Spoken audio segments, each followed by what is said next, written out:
ke-7 ya. Tahun ini Gereja Bethel Indonesia mengajar kita. Ya. Firman Tuhan dalam tahun ini merupakan rangkaian dari suatu pengajaran bagaimana kita menjadi orang yang berdampak bagi orang lain, bagi dunia di luar kita melalui kebiasaan-kebiasaan yang baik. Bulan lalu kita belajar dari dampak Roh Kudus dalam keluarga. Bulan ini kita belajar bagaimana kita menjadi orang yang berdampak dengan menjadi pribadi yang unggul. Orang sekarang suka yang unggul ya. Nah, menjadi pribadi yang unggul. Minggu pertama ini kita akan mendengar atau belajar bagaimana membentuk mentalitas kita menjadi mentalitas yang tahan banting, menjadi orang yang tabah. 2, minggu depan kita akan belajar bagaimana menggunakan waktu dengan efektif, nggak habisin buat TikTok melulu. Yang ketiga, bijak dalam perkataan. Mungkin ini Pak Satria, saya tidak tahu dia akan sampaikan ini atau tidak. Dan minggu keempat menjadi pribadi yang berintegritas. Hari ini kita akan belajar dari mentalitas yang tahan banting. Saudara-saudara, mari kita baca firman Tuhan yang terdapat dalam 2 Samuel pasal 23 ayat 12. Tokoh-tokoh yang disebut di sini ini tidak banyak ceritanya, tapi mereka adalah tokoh-tokoh yang berarti. Inilah nama para pahlawan yang mengiringi Daud. Ada 30 pahlawan yang mengiringi Daud, atau 37. Di antara mereka ada 3 yang paling luar biasa, sehingga disebut Triwira. Tidak ada bisa menyamai mereka. 1, Isbaal orang Hakmoni, kepala Triwira, yang mengayun tombaknya melawan 800 orang yang tertikam mati dalam satu pertempuran. Dan sesudah dia, Eleazar anak Dodo, anak seorang Ahohi. Dia termasuk ketika pahlawan itu. Ia ada bersama-sama Daud ketika mereka mengolok-olok orang Filistin yang telah berkumpul di sana untuk berperang. Padahal orang Israel telah mengundurkan diri. Tetapi ia bangkit dan membunuh demikian banyak orang Filistin sampai tangannya lesu dan tinggal melekat pada pedangnya. Tuhan memberikan pada hari itu kemenangan yang besar. Rakyat datang kembali mengikuti dia hanya untuk merampas. Sesudah dia sama anak Age, orang Harari. Ketika orang Filistin berkumpul di Lehi, di sana ada sebidang tanah ladang penuh kacang merah. Dan tentara telah melarikan diri dari hadapan orang Filistin. Maka berdirilah ia di tengah-tengah ladang itu. Ia dapat mempertahankan ladangnya, dia dapat mempertahankannya dan memukul kalah orang Filistin. Demikianlah diberikan Tuhan kemenangan yang besar. 3 orang ini, ya, Isbaal, Eleazar, dan Sama, dia memberikan satu dampak yang besar bagi bangsanya. Slide. Isbaal, Eleazar, dan Sama. Slide berikutnya, ya. Dia memberi dampak yang positif. Apa? Memberkati damai bangsanya. Membawa damai kepada bangsanya. Ya, waktu itu kan mereka perang. Tidak ada damai. Melawan orang Filistin. Tidak ada damai. Tapi 3 orang ini mengubah keadaan yang kacau menjadi keadaan yang damai. Karena mereka menang. Mereka berperang dan mengalahkan musuh. Dan situasinya beda-beda. Tidak dalam situasi yang sama. Situasi yang dihadapi oleh Isbaal beda dengan situasi yang dihadapi oleh Eleazar, beda dengan situasi yang dihadapi oleh Sama, karena memang dalam pertempuran atau peperangan yang berbeda. Situasinya beda-beda, tapi mereka bisa atasi. Lalu keadaan tidak mendukung. Keadaan tidak mendukung mereka untuk menang. Tapi mereka bisa memberikan dampak yang baik.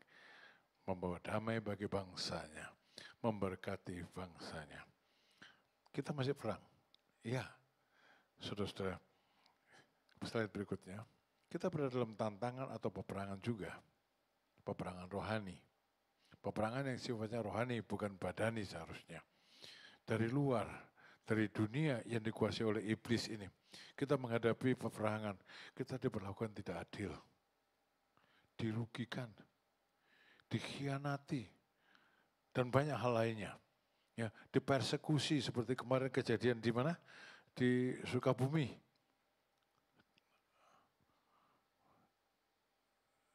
yang dibom itu di Syria ya.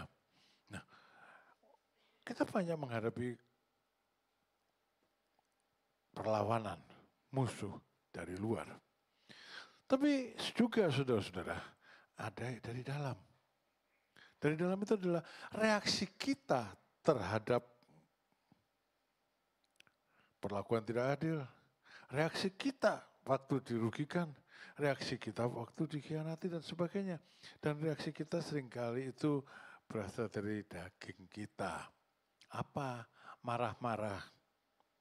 Ingin membalas kejahatan dan kejahatan.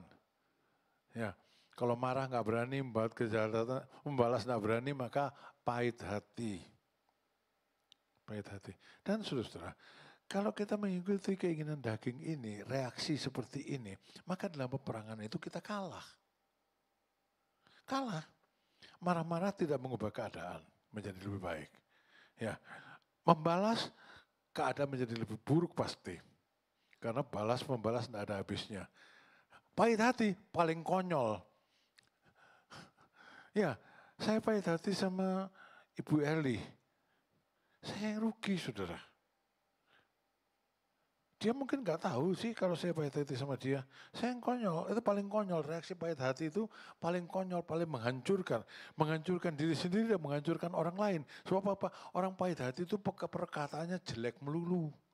Nggak ada yang benar kecuali dia. Si A begini, si B begini, si itu masaknya kurang asin, si itu keasinan, dan seterusnya. Banyak aja yang diomongkan. Ya, orang pahit hati itu pasti ada aja. Mulai dari sembarang semua segala macam lah. Suami istri pahit hati saudara. Gara-gara rebutan guling bercerai ada dulu. Yang punya pakai guling 2 ya toh, terus satu rebutan. Rebutan sampai bercerai. Saudara-saudara, orang pahit hati itu paling konyol deh. Paling konyol. Ya, itu reaksi paling menghancurkan.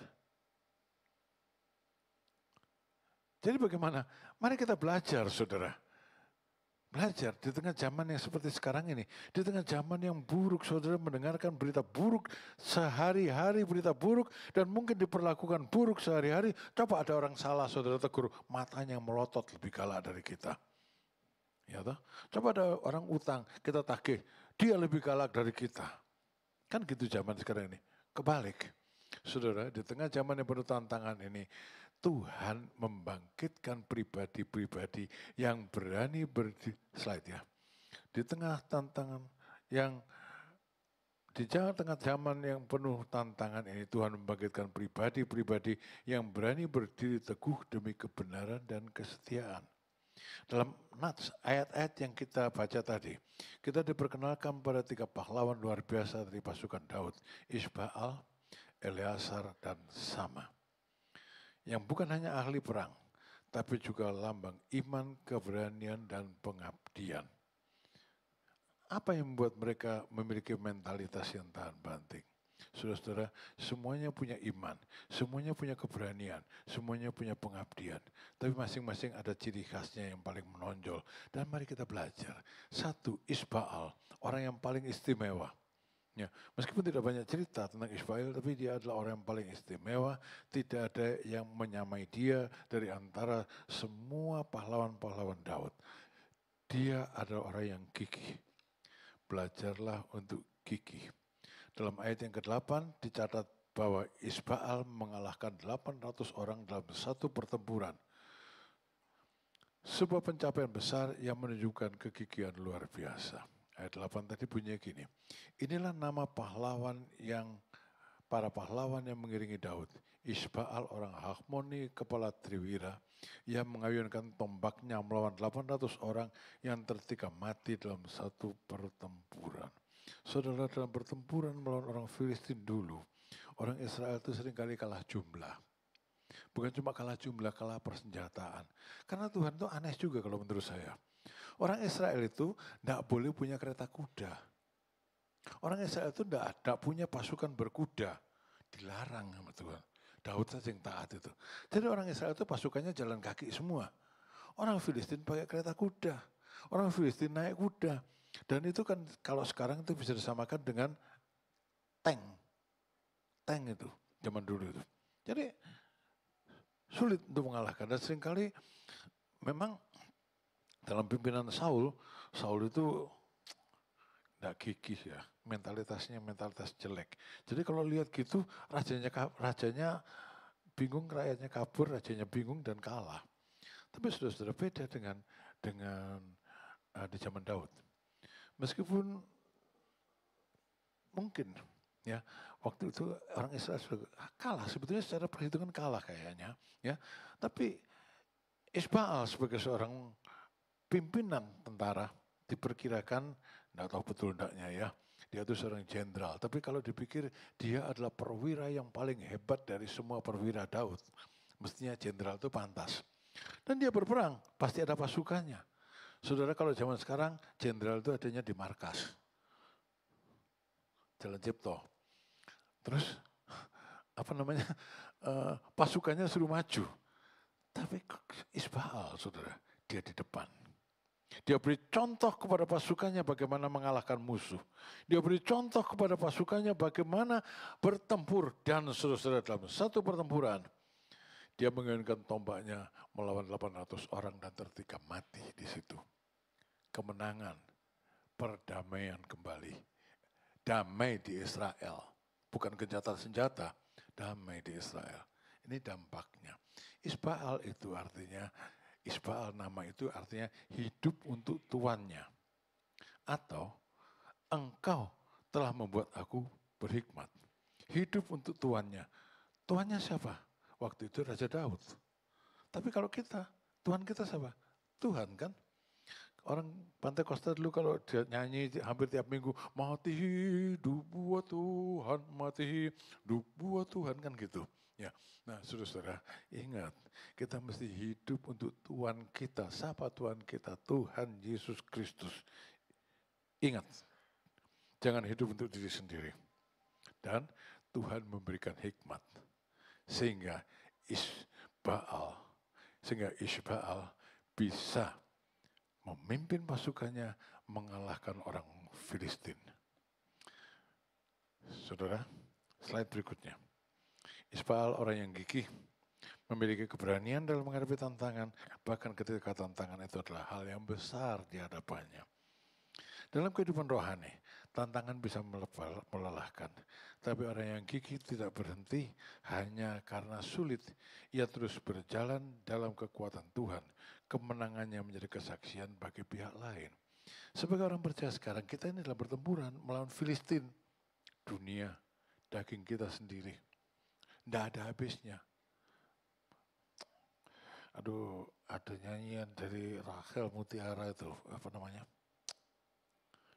Ada Yesus beres kabeh gitu ya. Masalah itu besar, datang sebanyak, datang silih berganti. Aku lupa, saya lupa ya. Mana datang silih berganti. Ada bahasa Jawa ada urip yang dunyo yo mas, pancene ake penggudo, gitu ya. Selalu banyak masalah. Ya, itu peperangan saudara. Peperangan di rumah, di pekerjaan, dimanapun juga itu peperangan. Dan jangan capek. Ya, kadang orang bilang capek rasanya gitu ya. Satu selesai datang yang lainnya, satu selesai datang yang lainnya. Kapan sih habisnya? 800 kali. Kalau Ismail kan 800 yang dibunuh ya. Kalau belum 800 jangan putus asa. 800 itu saya ngomong ya. Isbaal mengalahkan orang Filistin 800. Jadi saya yang ngomong ini, maksud saya kalahkan masalah saudara. Kalau belum 800 kali jangan putus asa. Enggak ya saudara, bukan cuma 800. 800 ribu pun jangan putus asa. Ya, lakukan, harus gigih melawan bersama dengan Tuhan. Dengan hikmat dari Tuhan, engkau telah membuat aku berhikmat. Jangan main seruduk aja. Ya. Ya. Ya. Main seruduk itu marah. Marah mana menyelesaikan masalah sih? Balas. Balas mana menyelesaikan masalah sih? Balas membalas. Pahit apalagi. Kanker bagi diri sendiri. Tidak ada yang menyelesaikan masalah. Jadi gimana masalahnya? Ya, saya bilang kalau saudara diperlakukan tidak adil, menyelesaikan masalahnya mengampuni. Saudara dirugikan, menyelesaikan masalahnya mengampuni. Saudara difitnah, menyelesaikan masalahnya dioncok, mengampuni. Selama kita mengampuni, tidak ada masalah. Iya, kita juga diampuni. Saya berdiri di sini kan karena diampuni. Saudara duduk di situ kan karena diampuni. Ya enggak? Ada yang enggak diampuni? Ada yang enggak diampuni? Kita duduk di sini karena diampuni dan masalah sebesar apapun ya dibuang ke laut. Ya. Mengampuni berarti membuang ke laut yang dalam. Anak sekolah minggu kalau nyanyi biur buang ke laut. Apa? Kesalahanku jangan disimpan di hati saudara. Buang ke laut. Mengampuni. Ya kata orang, perkataan sudah dikeluarkan gak bisa dicabut. Saya juga gak perlu dicabut kok perkataannya. Saya cuma mengampuni. Berapa tahun yang lalu saya sakit saudara. Sakit lama tuh. Ya, setahun sakitnya itu. Atau sebelum itu saya pernah berdarah otak juga. Ada yang ngualat-ngualatkan saya. Kualat. Jadi, kacang lupa kulitnya kualat katanya. Ya bagian baiklah, saya enggak pusing. Ya, iya. Ada yang bilang gitu, kacang lupa kulitnya kualat, mana ada kacang gak lupa kulitnya. Saudara semua kacang lupa kulitnya, masuk mau dimakan saat kulit-kulitnya. Ya, itu apa namanya ungkapan yang aneh menurut saya, tapi ya sudah biasa gitu. Jadi maksud saya gini, kalaupun saudara diapakan orang, selesaikan dengan mengampuni, ojo diladeni. Ojo diladeni. Saya dirugikan sih, ya gak apa-apa, ampuni sajalah. Kan saudara tidak merugikan orang. Mengampuni. Kita diampuni. Kita menjadi seperti ini hanya satu, karena diampuni. Saudara menjadi orang Kristen dan diberkati hanya satu, karena engkau diampuni. Ya.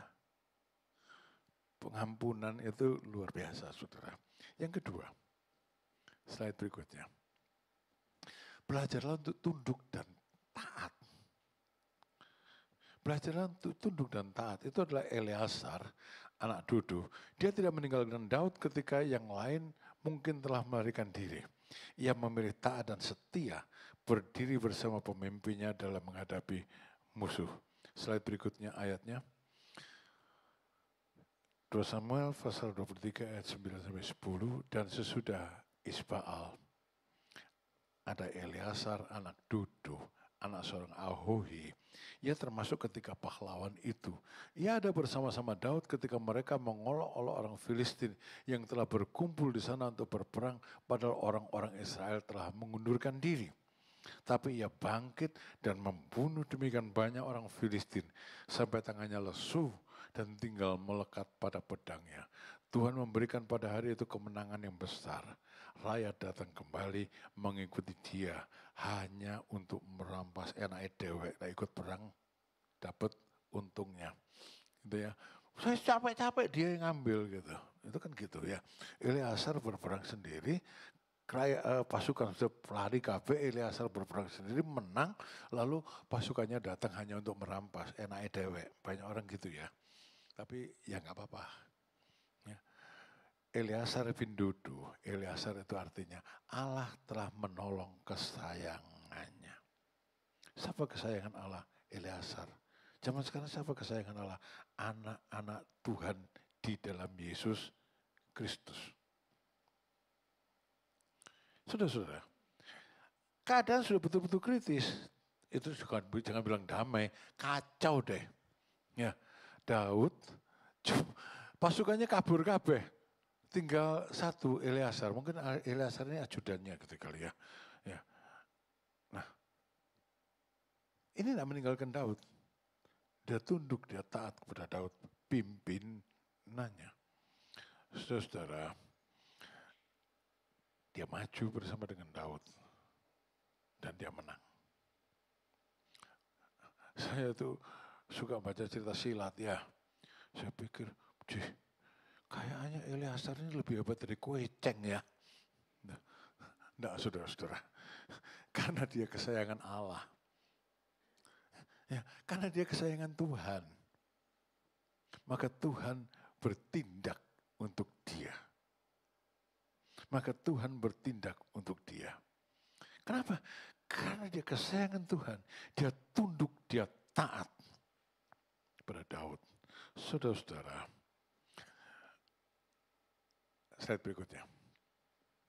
Eleazar bangkit dan memukul orang Filistin sampai tangannya lelah dan menjadi kaku karena memegang pedang. Eleazar tidak hanya hadir, tapi aktif bertindak, bahkan sampai kelelahan. Tuhan tidak mencari yang kuat, tapi yang paling tunduk dan taat. Dalam ketaatan Eleazar kuasanya dinyatakan. Dalam ketaatan saudara kuasanya dinyatakan. Tapi bertindaklah, aktiflah. Saudara, Eleazar cuma tidak hanya hadir tapi aktif. Jemaat Tuhan, saudara hadir atau aktif? Saya itu saudara, sekian lama ini mendengar itu jemaat itu hadir itu jadi pengamat. Pengamat itu paling pinter toh. Saya lihat pengamat sepak bola. Saya bilang, hebat sekali dia ngomong. Tapi coba dia suruh lapangan, gak bisa apa-apa. Saudara hadir ini aktif atau pasif. Cuma jadi pengamat, lalu nanti pulang dilupakan atau ngomel. Khotbahnya ngelantur ke sana ke sini, gak bisa dimengerti. Capek aku, ngantuk aku. Ini aktif saudara, aktif ngomel. Saudara, mari kita aktif di dalam Tuhan. Ya, apa yang dikatakan Tuhan, lakukanlah. Walaupun itu mustahil. Eleazar mendengar apa yang dikatakan Daud. Yang mustahil menghadapi orang Filistin segitu banyak. Tapi dikatakan mereka mengolok-olok orang Filistin. Jadi saya pikir, kok bisa gitu loh ya. Lalu dia bertindak dan menang. Saudara, kita mengikuti anak Daud. Yesus kan anak Daud. Pasukan yang banyak meninggalkan. Tapi ada satu yang tetap setia, Eleazar. Orang Kristen yang aktif, dia tidak akan pernah meninggalkan Tuhan Yesus. Apapun yang terjadi. Dia akan bertindak sesuai dengan perintah Tuhan Yesus. Apapun yang terjadi. Banyak jemaat ini tersinggung sama saya tahulah. Om ini bla bla bla bla bla bla bla, tak rungok apa ya. Sudah itu, bagaimana Om? Mengampuni. Ngamuk saudara. Suruh ngampuni ngamuk. Jadi bagaimana Om? Mengampuni. Saya itu ditipu Om, diakali. Mengampuni. Mau apa lagi? Mau apa lagi kalau nggak mengampuni? Dan dalam pengampunan ada kuasa yang besar. Ada berkat yang besar. Soalnya apa? Tidak mengampuni doanya tidak didengar. Saya sudah beriman tapi kenapa doa saya tidak didengar kata Tuhan? Kamu belum mengampuni. Itu. Iya saya belum bisa. Ya wes kata Tuhan. Saya juga belum bisa jawab doamu. Kapan? Kalau kamu sudah mengampuni saya bisa jawab doamu.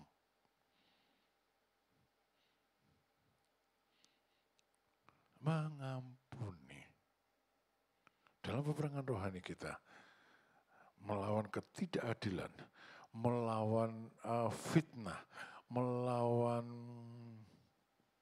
apalagi tadi ya, setua ya, diperlakukan tidak adil, difitnah, dirugikan, mengampuni, wis gak ono maneh resepe. Saudara akan diberkati. Satu kali saya pernah ditipu orang saudara, tidak banyak. Menurut nilainya saudara banyak, menurut saya banyak, saya kan miskin. Terus mama saya bilang gini, udahlah John biarin aja. Ya sudah biarin aja, mengampuni. Kurang lebih 20 tahun kemudian saudara, orang itu ngasih mobil ke saya. Dan ini bojoni aja ke saya. Dikasih. Sak STNK-nya, sak kuncinya, sak apa? BPKB-nya dikasih, buat kamu aja lah katanya. Saya bilang, mengampuni ada berkatnya loh saudara. Mengampuni ada berkatnya. Memang mobilnya tak jual sama saya. Tapi dikasih. Mengampuni. Mungkin perlu tunggu 20 tahun ya, ada apa-apa. 30 tahun ya nggak apa-apa. Ada waktu Tuhan. Waktu Tuhan adalah waktu yang terbaik. Bertindaklah sebagai Eleazar anak Dodo. Eleazar berarti kesayangan Tuhan. Tadi malam saya jam 1 bangun, tidak bisa tidur lagi sampai pagi, saudara. Jadi saya baca apa? Kalau baca apa, harus ada satu rema. Apa pria? Saya bilang, saya baca, saya sudah sering baca ayat itu. Engkau kulukis di telapak tanganku, kata Tuhan. Hah? Saya bilang, di tangan Tuhan ada potret saya jadi. Nanti bapak-bapak kalau baca apa hari ini. Ya, kalimatnya bukan seperti itu. Engkau kulukis di tanganku. Hah? Saya bilang. Jadi saya langsung bikin komen. Wow, luar biasa. Di tangan Tuhan ada gambarnya saya. Engkau kesayangan Tuhan. Engkau kesayangan Tuhan. Tadi malam catatan saya cuma segitu. Pagi tadi sudah tambah di otak saya. Kalau saya di telapak tangan Tuhan gambar saya, berarti kalau Tuhan kerja saya ikut kerja dong. Ya enggak? Mau di telapak kanannya. Kalau saya kerja, Tuhan ikut kerja dong. Makanya diberkati.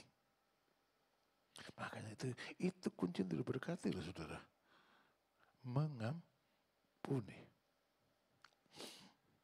Saudara, ada dendam sama seseorang enggak? Ampuni hari ini. Soalnya nanti kalau saudara doa Tuhan bilang, ya aku dengar doamu. Kapan jawabnya Tuhan? Nanti kapan kalau kamu sudah mengampuni? Saya belum bisa Tuhan. Kata Tuhan, ya saya juga belum bisa. Terus Tuhan Yesus bilang, ya kalau kamu berdoa, Matius pasal 5, kalau kamu berdoa, pasal 5 atau pasal 6 ya, lalu ada sesuatu dalam hatimu dengan terhadap saudaramu, selesaikan dulu. Baru saya itu datang berdoa. Nanti doamu didengar. Nanti doamu dikabulkan. Engkau adalah kesayangan Tuhan. Doa mengubah segala sesuatu, engkau menang. Saudara tidak ditakdirkan untuk kalah, tapi ditakdirkan untuk menang. Kapan? Kalau saudara bersama dengan Tuhan Yesus, taat, tunduk pada firman-Nya dan dilakukan. Bukan dikomentari. Dilakukan. Yang ketiga, slide. Belajarlah untuk setia, saudara. Di dalam ayat yang ke-11-12 tadi dikatakan tentang Sama bin Age yang berdiri di tengah ladang kacang untuk mempertahankan ladang itu dari serangan orang Filistin. Ladang kacang bukan medan perang yang megah, megah ya. Tetapi Sama tetap bertahan. Ia setia pada bagian kecil yang dipercayakan kepadanya. Kita baca 2 Samuel 23 ayat 11-12. Sesudah Isbaal dan Eleazar, Sama anak Age, orang Harari. Ketika orang Filistin berkumpul di Lehi, di sana ada sebidang tanah ladang yang penuh kacang merah. Dan tentara sudah melarikan diri dari hadapan orang Filistin. Maka berdirilah ia di tengah-tengah ladang itu. Ia dapat mempertahankannya dan memukul kalah orang Filistin. Demikianlah diberikan Tuhan kemenangan yang besar. Kalau Eleazar jelas di sampingnya ada Daud. Kalau Sama bin Age, dewean. Kadang-kadang kita kan merasa Tuhan itu enggak nyata. Kadang-kadang Tuhan kok di mana? Ya. Kadang-kadang kita bisa merasakan Tuhan kok di mana sih Tuhan? Dalam menghadapi masalah. Kelihatannya ditinggalkan sendiri. Eleazar, Sama, dia ditinggalkan sendiri di tengah ladang kacang. Ladang kacang mungkin bukan suatu hal yang berarti. Tapi mungkin memang dia ditugaskan di sektor pertempuran di situ. Kalau ada pertempuran begitu, kan ada komandan di sebelah sana, ada komandan di sebelah sini. Mungkin dia ditugaskan di sektor itu untuk mempertahankan wilayah itu. Bukan tempat yang enak, bukan tempat yang berarti, kelihatannya sepele. Lalu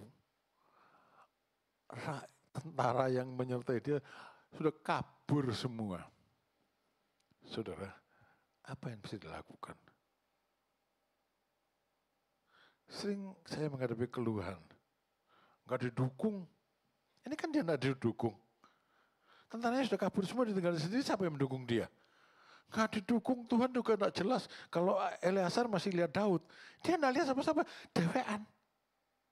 Sendirian, nggak ada yang dukung, sudahlah, capek aku. Capek nggak ada yang dukung. Orang yang setia nggak ada capeknya, saudara. Slide berikutnya. Kesetiaan sejati tetap bertahan, meski harus sendirian.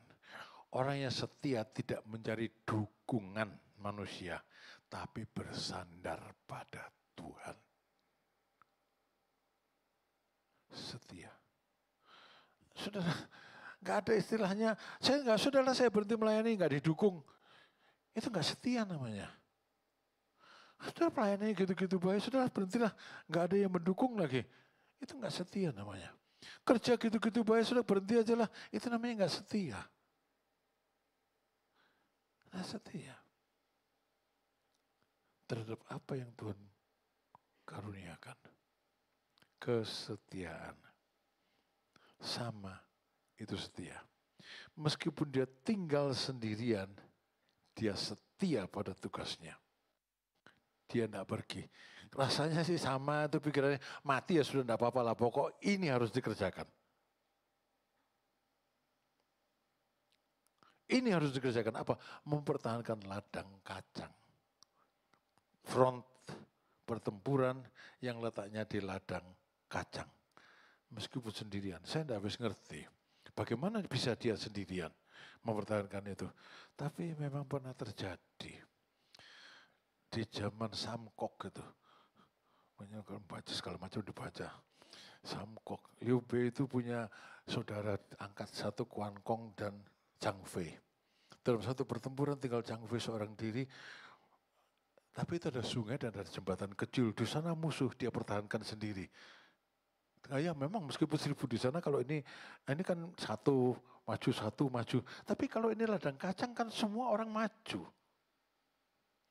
Tapi sekarang berhenti ya, jangan baca macam-macam. Itu saya baca zaman dulu. Zaman dulu. Sekarang bacanya Alkitab. Nanti saudara bilang, Pak John bacanya Samkok, gua bacanya apa enggak tahu. Dulu. Kembali zaman dulu ya. Kalau mau baca kembali zaman dulu sebelum bertobat. Setelah bertobat bacanya Alkitab.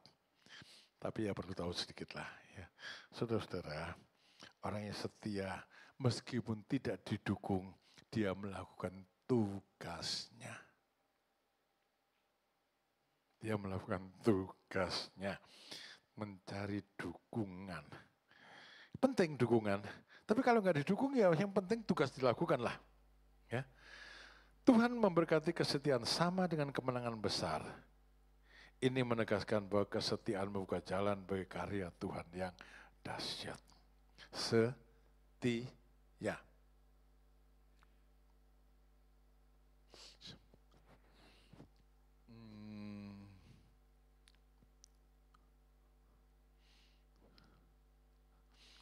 Saya ada 2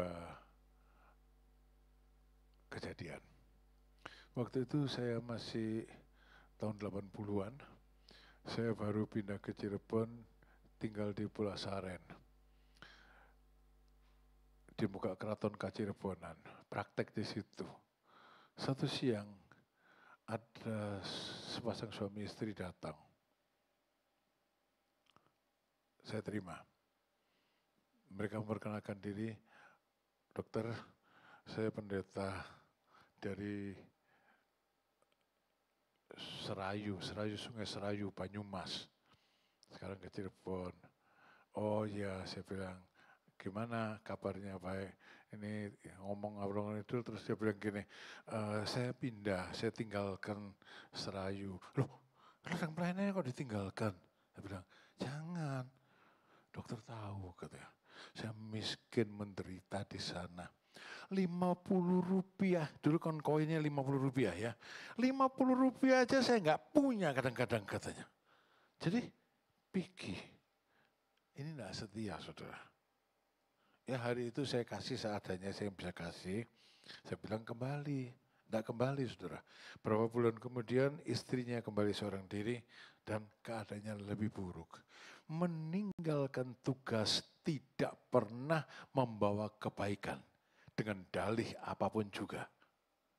Tugas sebagai suami, tugas sebagai istri, tugas sebagai direktur, tugas sebagai pegawai, tugas sebagai pendeta. Nah, bisa ditinggalkan saudara. Ya, ini istri-istri nih, perhatikan ya. Karena istri saya suka gitu. Istri-istri kan yang tradisional kan masak. Kalau yang nggak tradisional sudah mungkin jadi direktur barang gitu ya. Jadi sekarang masak enggak? Dulu enggak ya? Dulu di Starbucks. Nah, istri saya itu kan di rumah masak. Mesti kalau nanya itu gini, sudah ini dicipi enak, enak. Kalau saya bilang keasinan atau kurang asin, nggak dimasakkan lagi katanya. Wah, tapi dia setia kok saudara. Tapi kalau beneran dia lakukan begitu berarti tidak setia pada tugasnya. Istri kan ngasih makan suami, tugasnya. Suami ngasih uang ke istri, tugasnya. Saudara, jangan gitulah. Ya, tapi nanti kamu mau ngomong gitu lagi nggak apa-apa kok mah. Aku tahu kamu biasanya mulut teto. Aku tetap dimasain. Saya itu kalau kepingin apa sampai saya nggak berani ngomong sama dia. Kepingin apa pasti jam berapapun dikerjakan saudara. Saudara jangan nggak pernah dapat istri kayak gitu. Ada istri kayak gitu? Ada?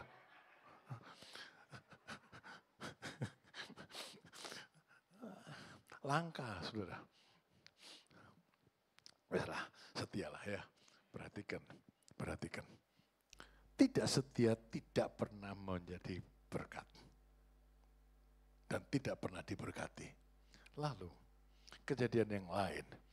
Saya itu kan dulu ke pedesaan, diundang ke pedesaan. Dan saya bilang saya ke pedesaan, tapi sebetulnya waktu saya diundang pertama kali, yang berangkat itu Pak Pur. Saya waktu itu ada perlu ke Malang kali atau kemana gitu. Jadi akhirnya saya sudah iya, saya Pak Pur aja lah berangkatlah. Dia berangkat naik jeep ke Bumiayu waktu itu ya, waktu itu baru ada Bumiayu. Pak Pur yang berangkat waktu itu. Tapi kemudian saya berangkat setiap tahun 2, 3, kadang 4 kali, berapa bulan sekali saya selalu ke pedesaan. Saudara, saya ketemu dengan seorang yang memperkenalkan diri di Banjarnegara atau di Bumiayu, saya lupa ya. Dia bilang gini, Pak John, saya pendeta, iya ada pendeta semua, dari desa mana begitu. Terus saya ngomong-ngomong, bagaimana pekerjaan Tuhan di sana maju, puji Tuhan Pak John, anggotanya berapa? 4. Sudah berapa tahun, sudah berapa lama di situ? Sudah lama, 4. Ini setia atau bodoh? Setia atau bodoh coba? Bodoh ya, setia saudara. Jangan dikira karena anggotanya 4 berarti dia tidak bertumbuh. Di desa sih. Di desa anak lulus SD, masuk SMP pindah. Masuk SMA pindah. Hilang toh? Hilang toh? Kayak di sini tuh. Di sini kan juga enggak separah di desa sih. Ya, Shirley naik 8, semua enggak ada. 3 ya? 3. Mana anaknya Shirley? 1 karena belum lulus SMA, coba lulus SMA. Iya kan? Anaknya Pak Pur mana? Ada 1, karena kebetulan di Cirebon. Kalau enggak kan enggak ada. Kan sama aja. Cuma di sini belum terlalu parah toh, karena kita kota. Pergi di desa saudara. Kalau orang nggak setia nggak tahan saudara. Gede dikit hilang, gede dikit hilang, gede dikit hilang, gede dikit hilang. Yang tua mati datang 1, nanti punya anak gede dikit hilang. Saudara saya bilang ini orang yang setia. Dengan 4 anggota jemaat dia bisa hidup dengan baik. Orang yang setia diberkati. Kalau dipikir loh, 4, berapa persembahannya? Dia bisa hidup dengan baik. Orang yang setia adalah orang yang berdampak. Tuhan memberkati kesetiaan sama dengan kemenangan besar. Ini yang menegaskan bahwa kesetiaan membuka jalan bagi karya Tuhan yang dahsyat. Ada dalam Amsal dikatakan, banyak orang bilang dia baik hati. Tapi orang yang setia, di mana bisa ditemukan orang yang setia? Jarang. Tapi orang yang setia itu punya dampak besar. Kemenangan sama di ladang kacang membawa damai bagi Israel. Meskipun dia tidak didukung oleh orang-orang yang seharusnya mendukung. Jadi bagaimana? Setialah. Setia sampai mati, ya. Setia sampai mati.